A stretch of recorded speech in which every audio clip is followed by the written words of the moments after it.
con nosotros aquí en el estudio de Espacio. Presidente, muchísimas gracias. Muy buenas tardes. Gracias por acompañarnos aquí en el estudio. Buenas tardes, muchas gracias por la invitación. Un gusto estar aquí con ustedes. Señor presidente del Tribunal Superior de Justicia, creo que es la primera vez que nos visita a estos estudios de su casa. Antes que nada quiero decirle que este Grupo B15 es su casa para todo aquello que podamos informar a todos los zacatecanos, que sabemos que siempre cada uno de aquellos movimientos que realizan siempre son de interés para todos los ciudadanos. Y bueno, en fecha reciente, este fin de semana pasado, se tuvo por primera ocasión de parte de su persona el primer informe de actividades del Tribunal Superior de Justicia, y pues esperemos que haya buenas noticias, logros importantes en la impartición de justicia de este tribunal que usted preside. Sí, de hecho, debo de precisar, en realidad, por disposición constitucional, el Poder Judicial del Estado de Zacatecas tenía que rendir un informe a la legislatura, y este informe lo rendimos por disposición constitucional en el mes de septiembre, y finalmente nuestro informe, que es en el mes de enero. Digo que el informe de la legislatura así existía, la Constitución nos obligaba a entregar un informe por escrito. Finalmente nosotros también corríamos la atención y ante el Poder Legislativo informábamos de aquellos avances. Evidentemente no nos daba la oportunidad. Yo llegué en enero, mi avance no me permitía cumplir con un año de tiempo ya en el cargo, entonces informamos lo que llevábamos. Yo inicié en el mes de febrero y finalmente en septiembre doy mi primer informe. Y bueno, finalmente ya para el mes de enero, este 31 de enero, pues emitimos el primer informe. La ley establece que debemos de informarle al Pleno del Tribunal Superior de Justicia del Estado los avances, los logros, cómo hemos trabajado, la política que hemos implementado al interior del Poder Judicial, la política evidentemente con efectos jurisdiccionales, por supuesto administrativos, y en efecto esto ocurrió el 31 de enero, el viernes pasado. Nos presentamos ante los compañeros del Pleno e informamos los logros alcanzados. Para Poder Judicial del Estado de Zacatecas es muy grato tener estos espacios y poder platicar de lo que hemos hecho, de lo que ha ocurrido al interior del Poder Judicial. Y a mí me gustaría comenzar indicando que desde que yo asumí la presidencia, por supuesto con el apoyo del Pleno, uno de los temas que eran claves era el ambiente por parte del personal que integra el Poder Judicial. Es decir, cómo se encontraban los compañeros, no solamente desde el área jurisdiccional, sino también administrativa, las áreas de apoyo, cómo se encontraban ellos, qué espacios tienen para poder desempeñar adecuadamente su encargo, porque si tenemos personas que se encuentran bien, funcionarios públicos que están en buenas condiciones físicas, de salud física y salud mental, pues eso permite que el trabajo que desempeñan sea el adecuado. Y recordemos que veníamos de un periodo de pandemia muy fuerte y que esta pandemia pues ha dejado secuelas muy importantes en la sociedad en general y por supuesto para el personal del Poder Judicial. Y aparte nos arrancó muchos funcionarios en esta pandemia. Y es que no solamente pues físicamente, sino mentalmente. A todos nos afectó el tema de la pandemia, a todos nos generaron finalmente consecuencias y evidentemente este era un tema que teníamos que atender y fue por eso que con la anuencia del Pleno del Tribunal Superior de Justicia del Estado celebramos un convenio con la Universidad Autónoma de Zacatecas para quisiéramos tenerlos, debo decirles, en todos los distritos judiciales. Tenemos 73 juzgados distribuidos en 18 distritos judiciales. Quisiéramos tener este apoyo que ahora tenemos en Zacatecas, que es un consultorio médico de atención psicológica que le brinda atención gratuita a los compañeros, que genera pues una actividad de contención, que genera un beneficio de salud mental para los compañeros. Y es que pareciera cosa menor el área donde nos desempeñamos, pero lo cierto es que nos involucramos finalmente en lo que ocurre en la sociedad. El juez, para poder resolver, tiene que entender la problemática, quién está frente de él, su entorno, su contexto, su situación, y con base en eso emitir decisiones en todos los aspectos, en materia civil, en materia familiar y bueno, no se diga en materia penal.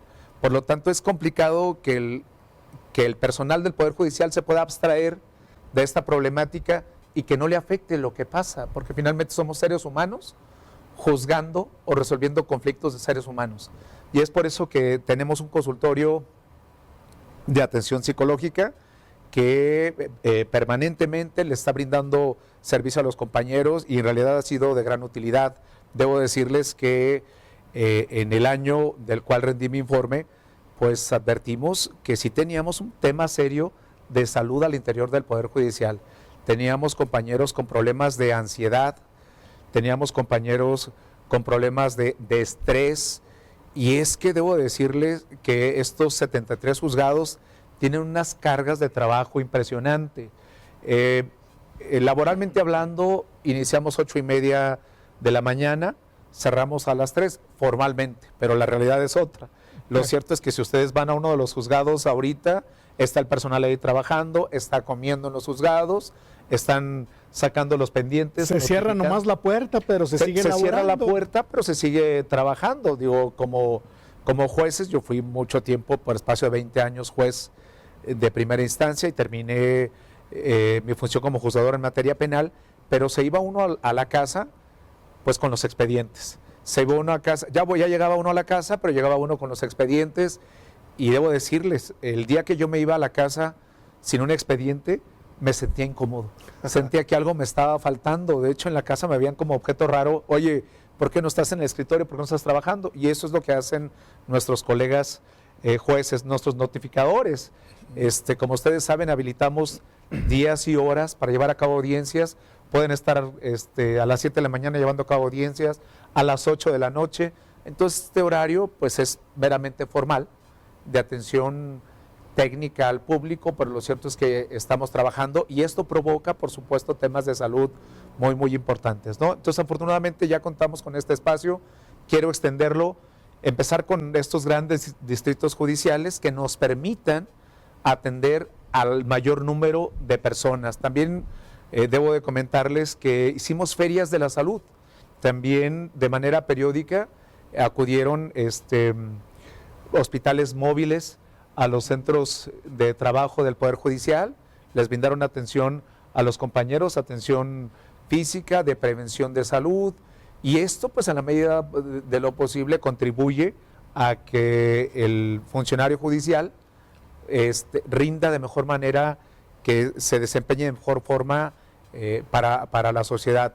Este para mí es un logro que es importante, porque luego vemos al personal como si fuera un robot, o simplemente este es tu trabajo y tienes que hacerlo. Pero creo que tiene que haber, estoy convencido que tiene que haber una empatía, que debe haber sensibilidad de quienes están trabajando, sobre todo para quienes hemos empezado de cero, quienes fuimos meritorios, quienes fuimos escalando en cada uno de estos espacios que tiene el Poder Judicial. Pues creo que lo menos que puede tener el presidente del tribunal y los magistrados es empatía, porque hemos estado de aquel lado.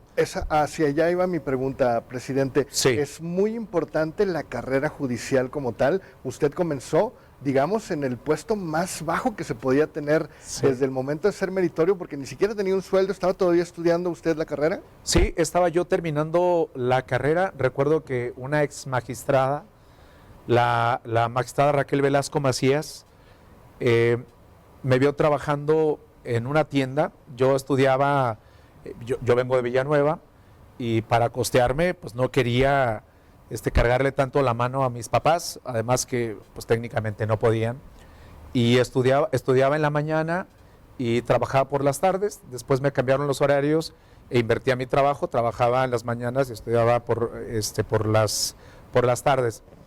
Y esto me permitió, llegado un cierto momento, la licenciada Raquel Velasco me dice: oye, está genial lo que estás haciendo, pero ya necesitas involucrarte en el entorno donde te vas a desempeñar. Y empecé a estar de meritorio, a coser, a foliar, a coser expedientes. Yo recuerdo que cuando me llamaba la secretaria de Acuerdos, yo temblaba, la señora Margarita Quintero, una institución que en gloria esté, una institución en el Poder Judicial, me llamaba y a mí me daba pavor que me llamaran. Desde ahí empezaban a formarnos, nos empezaban, a ver, hágase este acuerdito. Y la verdad era un acuerdo muy básico, muy elemental, pero para primer contacto, bueno, pues se frustraba uno, ¿no? Pero poco a poco fuimos ascendiendo. Le tocaba y además era máquina, o sea, no... Sí. No como ahora que es copy-paste. Sí, ahora copiar y pegar. Y con copia en papel cebolla, ¿eh? Y con copia de papel cebolla, y si te equivocabas, bueno, va de nuevo todo. O sea, el borrarle el manchón era comenzar de nuevo, pero era francamente muy bonito porque le imprimía otro plus. Decía, por ejemplo, ahora con la computadora te equivocas y le das back y vas borrando todo, pero aquel era, si te equivocas, adiós todo, una póliza.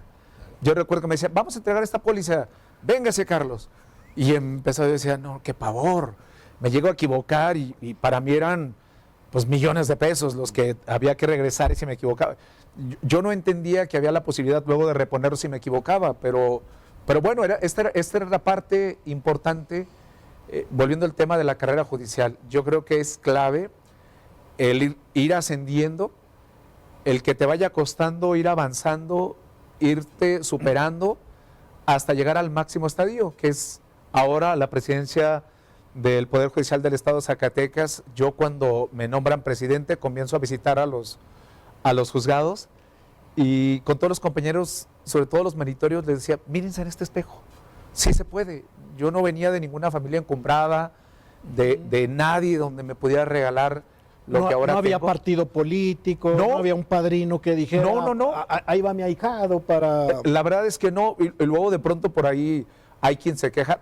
Yo estoy muy agradecido porque evidentemente hubo alguien que me vio bien y me dijo, oye, pues ¿por qué no aspiras a esto? ¿Por qué no sigues en esto?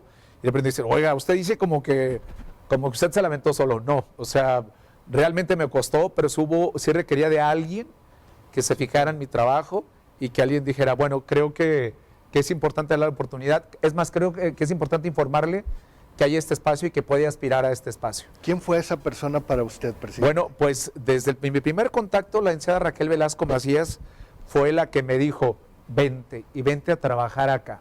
Yo estaba de meritorio, de hecho, paradójicamente, cuando regreso al Poder Judicial como magistrado, ya ahora como magistrado, mi espacio, mi cubículo, era el espacio donde empecé como meritorio, donde empecé a foliar y a sellar, y el presidente de la sala tenía la oportunidad de cambiarse a otro espacio un poco más amplio. Yo les digo, no sean malos, déjenme aquí. Para mí es un lugar que me trae gratos recuerdos, que me recuerda de dónde vengo, sí, que me recuerda quién soy y que me inspira a seguir adelante. Entonces la licenciada Raquel Velasco, bueno, pues fue para mí la que me abrió las puertas. No solamente me dijo, te vas de meritorio. Llegado cierto momento, me dijo, me gustaría que te vengas ahora de mi proyectista, de estudio y cuenta. Y bueno, pues empecé en ese escalafón, ir avanzando, ir ascendiendo en esta carrera judicial. Estuve de juez por espacio de 18 años. Mi primer distrito judicial fue el Teúl de González Ortega y era un distrito, es un distrito que yo amo, que le tengo muchos recuerdos, pero también es un distrito en donde, y por eso digo que hay que ser empáticos con el personal. Yo no había dejado a mi familia y me tocó irme solo al Teúl de González Ortega, solo en la tarde, en la mañana, pues cuando estaba en el juzgado, pues estaba yo trabajando y la mente estaba en eso. Pero cuando llegaba la tarde, se llegaba la noche y dice una canción de una artista famosa, soledad, la única que llega cuando todos se van.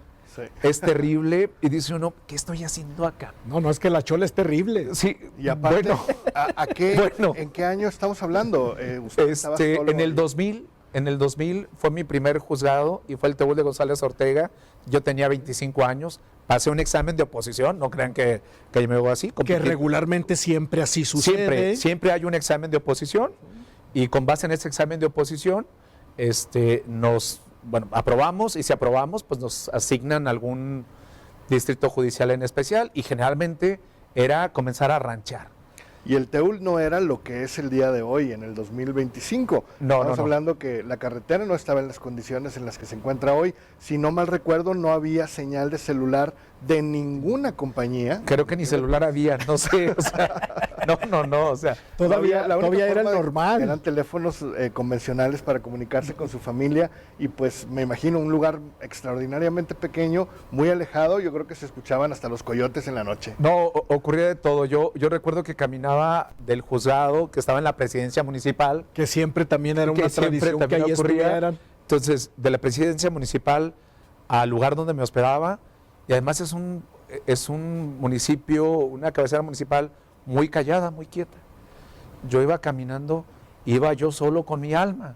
De pronto me daba cuenta que medio que se asomaban en alguna puerta para saber que era yo el que estaba ahí. Y la verdad es que sí, eran temporadas francamente muy, muy complicadas al inicio, de tristeza, de nostalgia, de análisis de si vale la pena estar en donde estoy. Y como muestra de que no había teléfono, bueno, pues es que hablábamos constantemente. Nos designaron a 2 compañeros a la par. El juez Raúl García Martínez lo designaron, ahora es secretario de acuerdos, lo designaron como juez. Él traía más la experiencia en materia penal, lo paradójico, porque yo después me metía de lleno a la materia penal y yo la materia civil. Nos llegaba alguna duda y nos marcábamos, preferíamos mejor hablarnos que equivocarnos, ¿no? Oye, frente a esto, ¿tú qué opinas? Y recuerdo que una vez en el área administrativa nos llamaron la atención, el encargado de este tema, licenciado de León. Oiga, salió el recibo. Me está llegando un cuento, ¿no?, de este tipo, porque están hablando. Le digo, sí, pero créame que no es para chacoteo, sino es tema de trabajo. Pero por eso, por estas experiencias, por estos momentos, por lo que implica, creo que es importante la carrera judicial, la experiencia que se tiene. Yo les decía cuando llegué de magistrado, es que a mí ya no me cuentan, yo ya sé de lo que se trata. Por ejemplo, no teníamos un número de proyectistas, o no teníamos proyectistas, en realidad era el juez, éramos nosotros el que hacíamos la resolución. Nosotros agarramos y nosotros éramos los que resolvíamos. Si nos equivocábamos éramos nosotros. Sí. Y esto nos permitía también una formación. No era copiar y pegar de formato. No es que así sea ahora, pero me explico. Ahora tienen más áreas de apoyo. Ahora está el juez y tiene proyectistas. También debo ser muy honesto.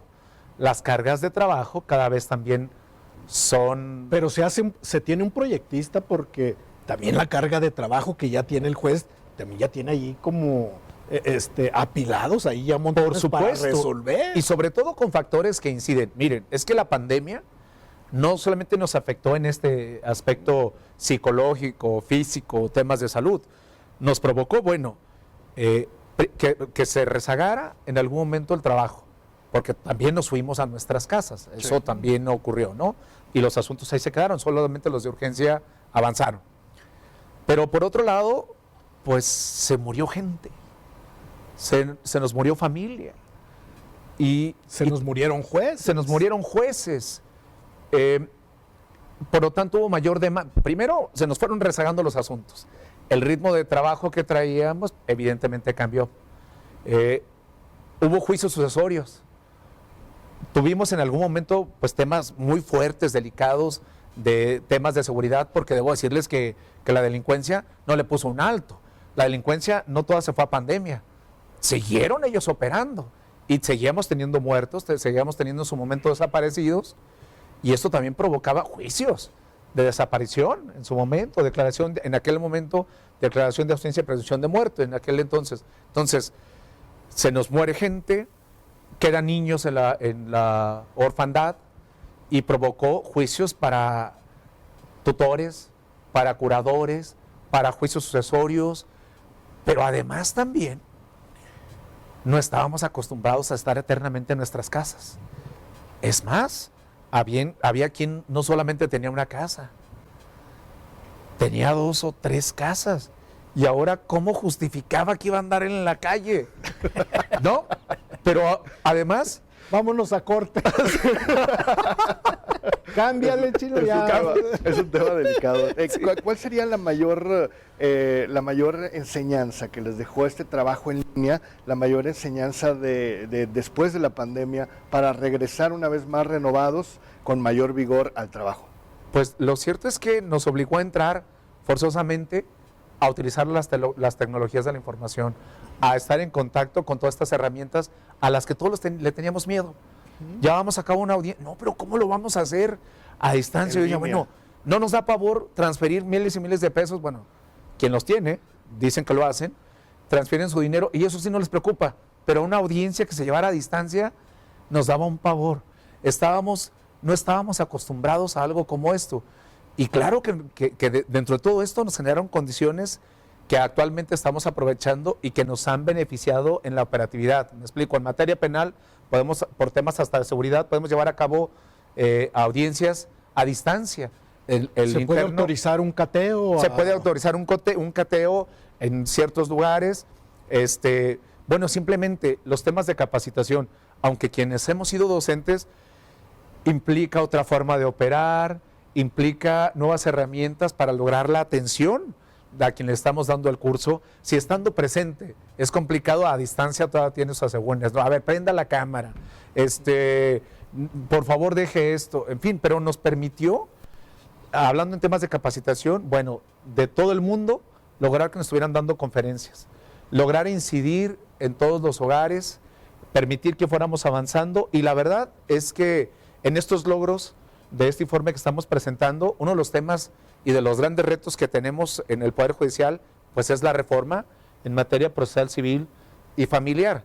Y es una reforma de gran calado, porque a diferencia de la materia penal, que fue donde yo fui parte en su momento, dejé Poder Judicial un tiempo para irme a gobierno federal e implementar la reforma penal, debo de decirles que la primera audiencia oral en materia penal me tocó a mí en el estado de Zacatecas. Órale. Yo fui el primer juez en materia penal que me tocó esa audiencia. Ahorita lo digo con mucho gusto, con mucha alegría, con mucha emoción. Pero la preparación que se requirió para poder... Por supuesto. Y el temor, ¿verdad? No, bueno, es porque que estaban a la vista de toda la comunidad. Es que ese es el tema, es el pavor.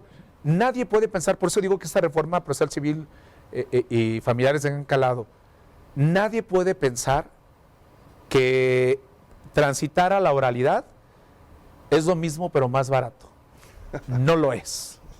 La verdad es que es muy complicado, se requiere tener aptitudes, se requieren tener habilidades, porque como jueces podemos ser muy buenos, dicen por ahí arrastrando la pluma, podemos estar escribiendo y podemos no, pero plantarse en un escenario que lo es el estrado, frente a las partes, tener el conocimiento, ya, no, espéreme, déjeme ver, a ver cómo, así, ¿no? ¿Cómo se desarrolla? Déjeme ver cómo se resuelve. No, ya estás en la audiencia, ya tienes a las partes. Ya resuélvele. Y resuélvele aquí.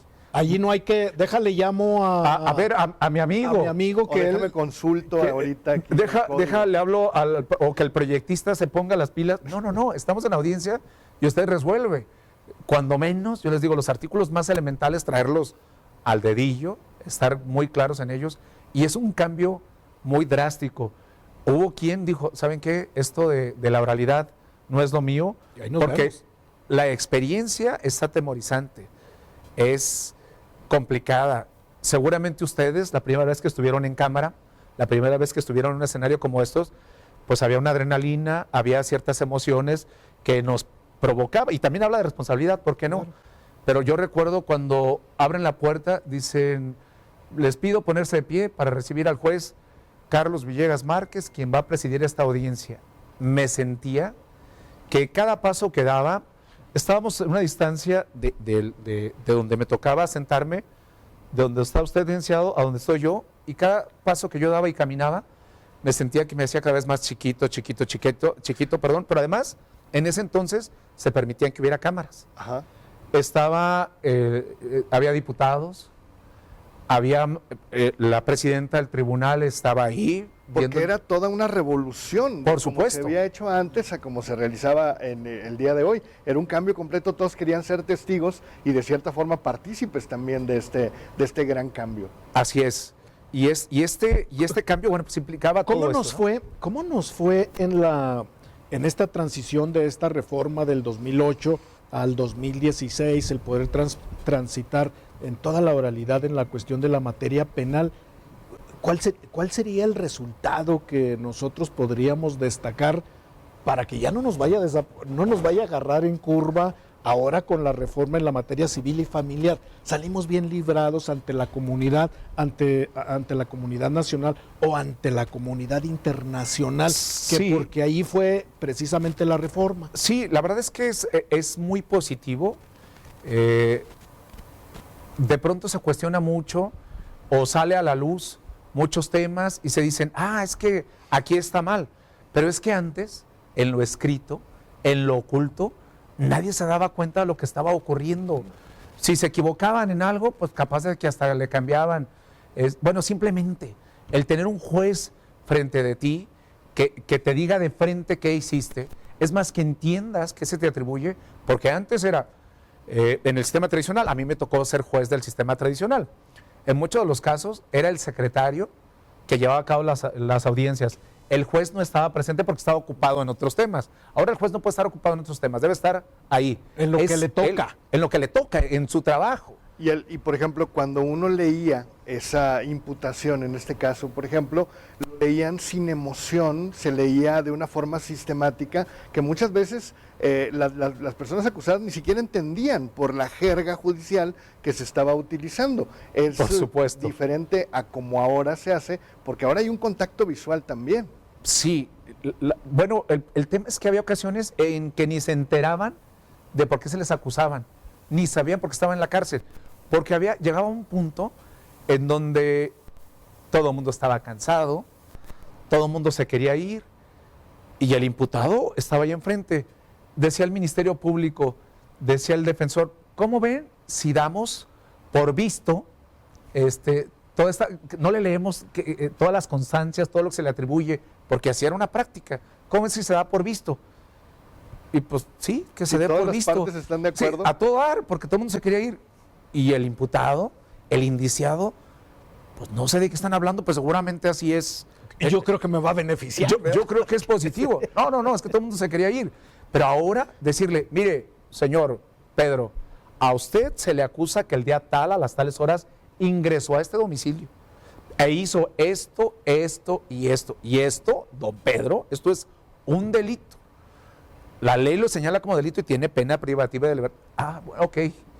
Y mire, y los testigos, está Petra, está Juana, está Irma, quien dice que usted fue.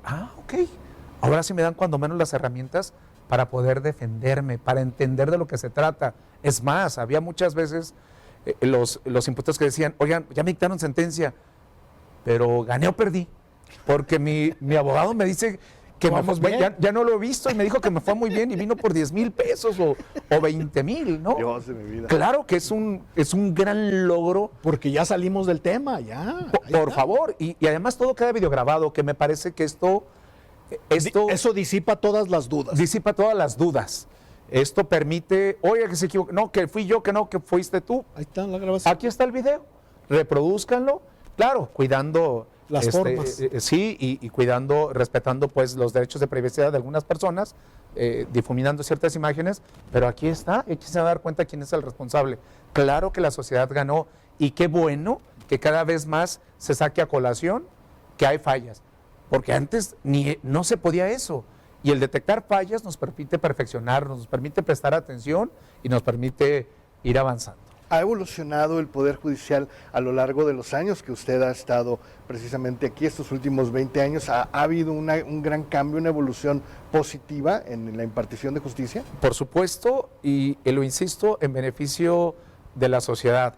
Uno de los temas que eran claves en el sistema oral, en el sistema de audiencias públicas, es que, por regla general, todo mundo, solo excepcionalmente, no puede haber público, excepcionalmente cuando se involucran ciertos intereses. Hablo de menores de edad, hablo de situaciones de riesgo, pero en general el público puede entrar.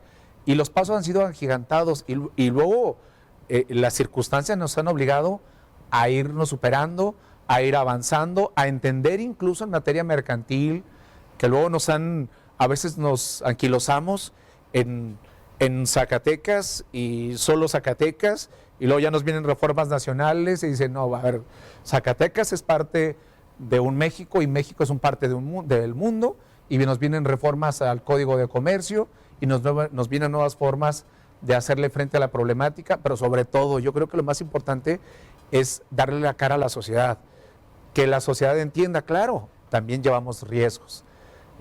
La situación también implica situaciones de riesgo para quien juzga, porque quien juzga tiene que tener la valentía, tiene que tener, por supuesto, también la sapiencia para poder resolver, porque no resuelven con argumentos, decimos en el argot, ad baculum, o de porque yo lo digo, así se resuelve, sino tiene que haber argumentos y debe haber una ley que lo soporte. Y volviendo al tema de lo que implica este nuevo cambio de la materia procesal civil y familiar, bueno, procesal en materia civil y familiar representa casi el 70% del total de los asuntos que se llevan en el Poder Judicial del Estado de Zacatecas y a nivel nacional. La diferencia... Y la penal fue el 30%, ¿eh? La diferencia, por ejemplo, en la reforma de la materia penal, había una partida presupuestal es que ese también es otro tema. A ver, hubo recurso. Claro. Bueno, para todo. Para todo. Incluso había una secretaría federal de la cual yo formé parte. Yo estuve mucho tiempo, dejé Poder Judicial del Estado de Zacatecas para irme como director general adjunto de capacitación, implementando la reforma. Había recurso para infraestructura, para equipamiento, para capacitación. Claro que había. Y había bastante recurso. Pero el problema es que ahora no hay recurso. Y hay una reforma. Pero además hay una disposición que dice, háganle como quieran, pero para 2027 debe de estar la reforma civil y familiar. Pues sí, pero ¿cómo le hago? Claro, mi obligación como Poder Judicial es pedirle a quien le puedo pedir, ¿verdad? Mi obligación es decirle, genero mi presupuesto y les digo, miren, yo entiendo los contextos, yo he ido incluso a México, yo en algún momento estuve en una reunión con la entonces secretaria de Gobernación en estos foros de implementación de la reforma en materia penal, y yo recuerdo que le decía, oiga, secretaria, ¿por qué no dejan a un lado la reforma al Poder Judicial? ¿Y por qué no todo este recurso que van a gastar, por qué no lo invierten en esta reforma que es de gran calado, de gran importancia, que implica muchísimo, primero el 70%. Si hubo tanto recurso para un 30%, ¿cuánto no tendría que haber para el 70%? Constituyeron toda una secretaría, con todo un personal, con recursos, bajaban recursos a todos los estados. Y ahora no tenemos nada. Yo se lo externé. Después viene el presupuesto y yo tengo una obligación. Mi obligación es decir, yo quiero prepararme, pero tampoco quiero irme de bruces. Dije, ¿qué quiero hacer? Bueno, quiero empezar con 2 distritos. Uno de más o menos mediana carga de trabajo y uno complicado, como pudiera ser en su caso Fresnillo, para irle avanzando. Sé que son tiempos complicados, son tiempos difíciles y bueno, pues no hubo ahora en este año recurso para este tema, pero estamos haciendo lo propio. Debo decirles, hablando de este informe, en el Poder Judicial del Estado de Zacatecas comenzamos ya con temas de capacitación y de los beneficios de la herramienta tecnológica.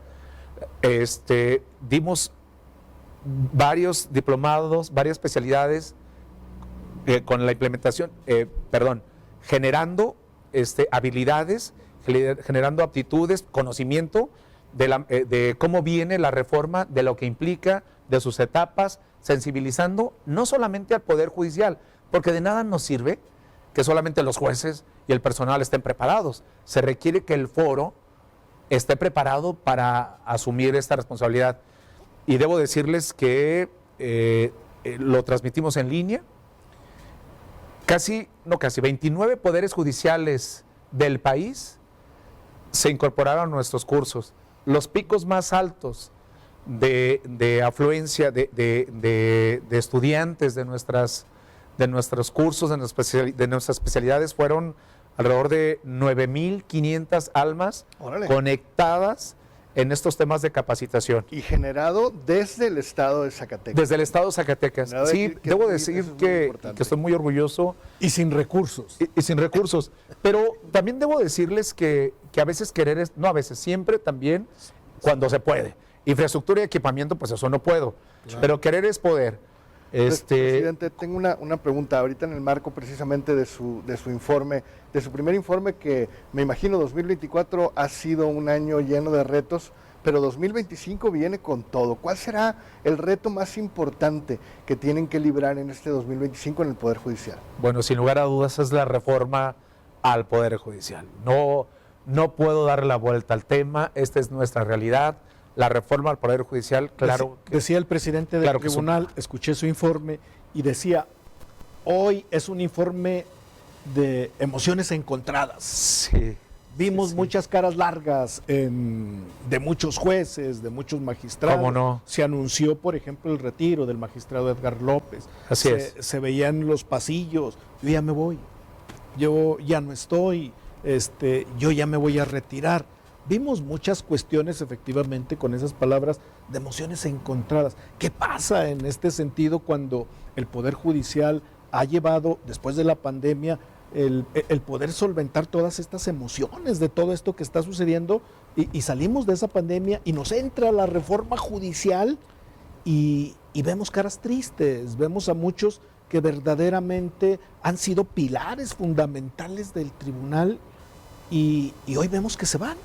Sí, yo en mi informe les hablaba sobre que estamos hablando de seres humanos, estamos hablando de vidas, de familias, seres humanos que se proyectaron a futuro, se prepararon, se visualizaron, desde que estaban en la carrera estudiando, decían, es que yo quiero ser juez, es que yo quiero ser magistrado, e hicieron todo lo posible por llegar hasta donde ahora están. Hicieron una labor de meritoría y ¿por qué no? Económicamente también se proyectaron con un gasto que de acuerdo a... Proyectaron su proyecto de vida. Por supuesto, que de acuerdo a su percepción económica que mensualmente les llegaba, que quincenalmente les llegaba, pues hicieron compromisos, generaron estas condiciones de vida, pero además es que el juez no solamente debe serlo, sino parecerlo. Es decir, el juez tiene que renunciar a mucho. El juez tiene que renunciar, por ejemplo, ahorita escuchaban de un centro espirituoso muy importante al inicio de su programa. Claro. Aquí en... El Cuerno de Oro. En Fresnillo. Sí. Yo escuché el Sagrado Corazón. Ah, sí, también. Esta parte no la escuché. Ambos son espirituosos los dos. Son socorridos por muchos parroquianos, por eso. Entonces. A eso me refiero. El juez debe de cuidar su imagen, claro, debe de cuidarla y cuesta mucho tener una buena fama porque debe de tenerla, una trayectoria, una autoridad moral y ética para estar desempeñando este encargo. Entonces también implica, de verdad, muchos sacrificios. Oye, vente, vamos. No, miren, creo que no es propio, creo que no es prudente estar en estos lugares. En fin, ¿no? Si hay algún problema, trato de solventarlo. No quiero que vayan a pensar que por el encargo aquí esté. En un distrito judicial, señor juez, venga, queremos hacerle una fiesta. Me parece que no es prudente porque de una de las personas que probablemente pueda estar, quizás tenga un asunto conmigo y la contraparte va a pensar que que hay factores que inciden por este tipo de comidas. Y eso no está escrito en ningún Por supuesto manual. que no. Eso uno tiene que irlo aprendiendo con el tiempo y tiene que cuidarse de ese tipo de cosas. Y no es fácil, entonces es muy complicada esta reforma. Este era su único plan de vida para muchos de mis compañeros y bueno, pues ¿cómo no voy a ser empático con lo que está pasando? ¿Cómo no los voy a querer? ¿Y cómo no voy a, si yo vengo de ahí, cómo no entender su situación? ¿Cómo no entender incluso, debo decirles que somos de los poderes judiciales, que mejores resultados casi a nivel nacional hemos dado, segundo lugar en materia civil y tercero lugar en materia penal, pero con un sueldo, la verdad, de los más bajos. Casi también andamos dentro de los más bajos, en el segundo o también en el tercer lugar, pero eso también habla de un poder judicial, de su personal comprometido, decía el gobernador, preparado. Decía el gobernador que también lo vimos en ese mensaje, que alababa el trabajo y lo destacado que ha tenido en esta trayectoria el Tribunal Superior de Justicia, porque su prestigio de cada uno de todos sus órganos juzgadores como jueces y magistrados tenían uno de los lugares más privilegiados en toda la República Mexicana, Claro. por la cero corrupción, por cero tolerancia a muchas cuestiones, y son de los que una mejor imagen puede tener y transmitir, no nada más en la cuestión de los jueces, sino en su vivir de cada uno de ellos. ¿Por qué? Porque no están inmiscuidos en política, porque no están inmiscuidos con las partes, porque llevan una vida verdaderamente apartada, fuera de todo proyecto, más que en la vida de poder juzgar. Y eso le ha dado un número y un lugar muy específico al Poder Judicial del Estado de Zacatecas. Así es un reconocimiento que no es que trabajáramos para un reconocimiento, hacen el estudio y finalmente ese es el resultado. Y creo que también con esta reforma algo que hay que agradecer para beneficio de la ciudadanía, por decirlo de alguna manera, primero la reforma no surgió porque el Poder Judicial del Estado de Zacatecas lo haya generado. Cuando yo acudía a todos estos foros, yo decía, es que yo puedo hablar del Poder Judicial del Estado de Zacatecas.